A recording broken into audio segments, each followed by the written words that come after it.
Hello, नमस्कार साथियों। आज हम सेफ्टी के चैनल में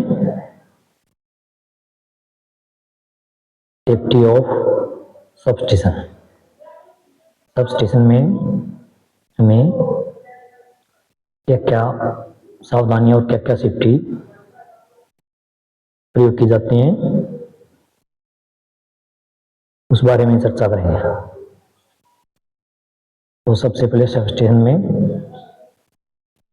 के एरिया को बिल्कुल साफ सुथरा रखना चाहिए।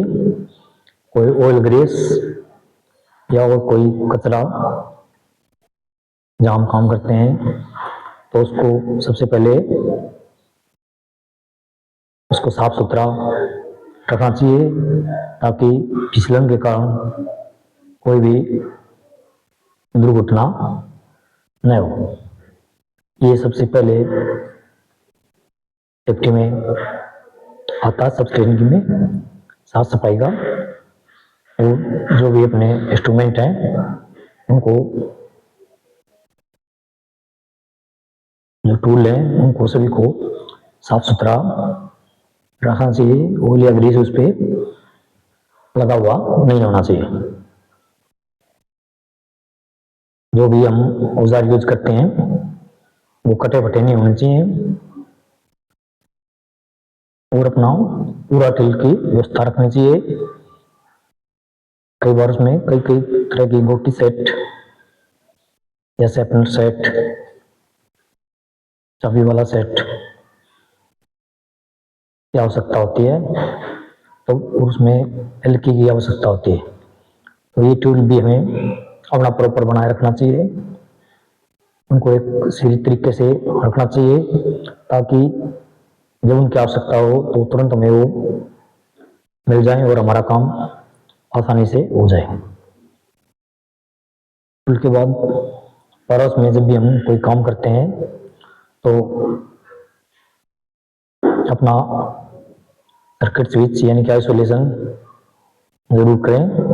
बीच में जो भी हमारा सर्किट लगा हुआ है उसको बिल्कुल ट्रांसफार्मर को से पहले जो स्विच लगा होता है, आइसोलेटर बोलते हैं उसको ओपन कर लें और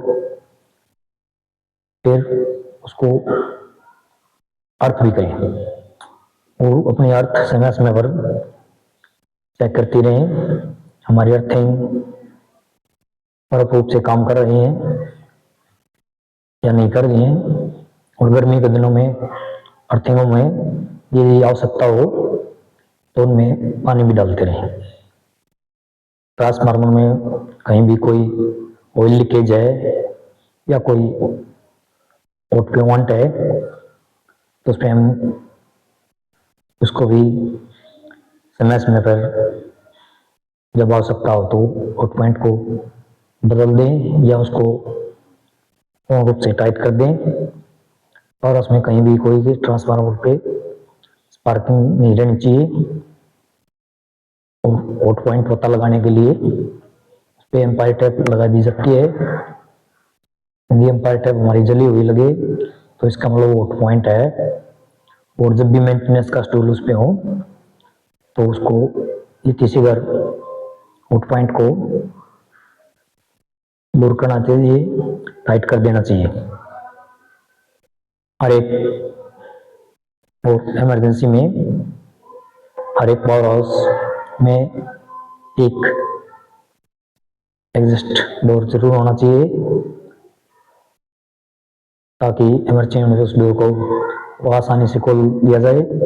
वो पीले या रेड कलर से चिन्हित होना चाहिए ताकि कोई नया आदमी भी है तो उसको भी उसको पता लग जाए। और एक पावर हाउस में कई बार किसी छिपकली या चूहा इत्यादि आ जाता है, उसके कारण भी बस बाद में फाल्ट हो सकता है तो उससे बहुत धुआं आता है। इसलिए हर एक पावर हाउस में एक एग्जॉस्ट फैन का होना जरूरी है जो धुएं को जल्दी से निकाल दे जिससे हम जल्दी काम कर पाए। इसके अलावा जब केबलों को कोई काम किया जाता है तो उनको डिस्चार्ज अवश्य कर लें। और रबड़ में और पावर हाउस में जहाँ से हम ऑपरेट करते हैं तो हमें रबड़ का मैट, उचित साइज का रबड़ का मैट हमारा होना चाहिए। वो कटा फटा मैट नहीं होना चाहिए। कटे फटे मैट से हमें ठोकर लगकर गिरने की संभावना हो जाती है।